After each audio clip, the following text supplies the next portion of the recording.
So if you're an institutional investor, you've probably been looking at Bitcoin's recent price action and, well, feeling a little on edge.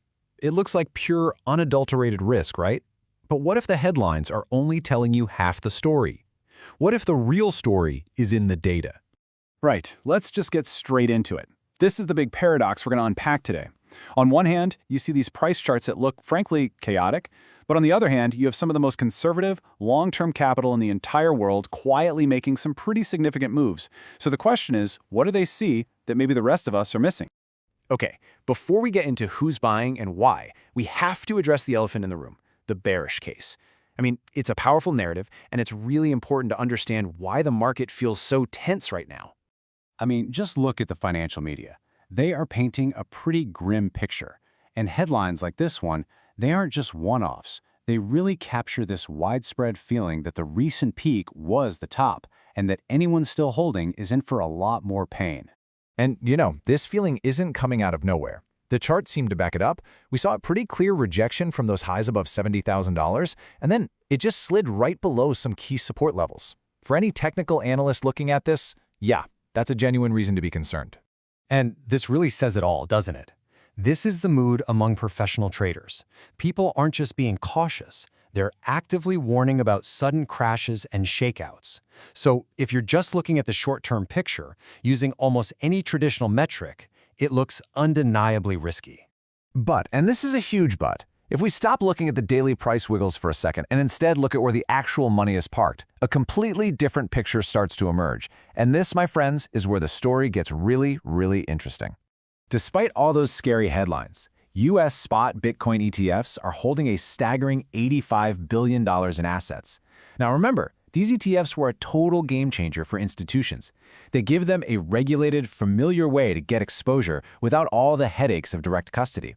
So what you're looking at here isn't just retail hype. This is serious, institutional-grade capital that is holding its ground through all the volatility. And that right there, that's the $85 billion question, isn't it? It forces us to look past the price and start focusing on the holder. Who are these incredibly patient investors, and what in the world is their thesis? So let's do a little digging. Let's look into some of the public filings and see exactly who's behind this quiet accumulation. And trust me, some of the names might surprise you. First up, our first case study, and we're going straight to the top, to some of the biggest and most sophisticated capital allocators on the entire planet, sovereign wealth funds. We're talking about entities with investment horizons that span decades, and they are famously risk-averse. Recent filings revealed that by the end of 2025, Abu Dhabi's sovereign wealth funds had ramped up their holdings in Bitcoin ETFs to over $1 billion. Just let that sink in for a moment. $1 billion bet from some of the world's most conservative money. And the details here really show how strategic this was. This wasn't just one fund taking a wild swing. No, this was multiple state-backed funds, Mubadala and Al Warda, systematically adding to their position through a mainstream, trusted vehicle like BlackRock's iBet. And they were doing it even as the market was showing signs of weakness.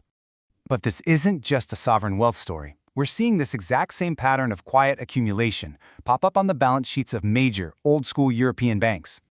Get this, the Italian banking giant Intesa Sanpaolo, a cornerstone of the entire European financial system, disclosed a $100 million position in Bitcoin ETFs.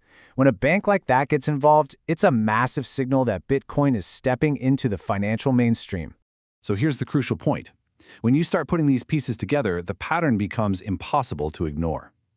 What we're witnessing here is a coordinated, though probably independent move by serious, long-term capital into this asset class, all through regulated, easy-to-use ETF products. All of this evidence pretty much demands that we come up with a new way to analyze this stuff. For institutional investors, the old models, the old ways of looking at Bitcoin, they just don't capture what's really happening under the surface. The whole conversation is shifting, fundamentally. That old framework, the one obsessed with daily price jumps and dips, it's being replaced. The new institutional framework is all about tracking capital flows and, this is the most important part, reevaluating Bitcoin's role entirely. They're not just chasing hype, they are seriously modeling it as a potential portfolio diversifier, as a non-correlated asset in what feels like an increasingly uncertain world. So what's the actionable takeaway here for you? Well, your due diligence process needs to evolve. First, start focusing on the ETF flow data. See what the big fish are actually doing, not just what the price charts are saying. Second, seriously reevaluate Bitcoin as a potential diversifier in your own portfolio. And third, keep your eyes peeled for the next round of institutional filings to see if this trend is accelerating. And really, that's the final critical question you need to be asking your investment committee. The data strongly suggests that the game has changed.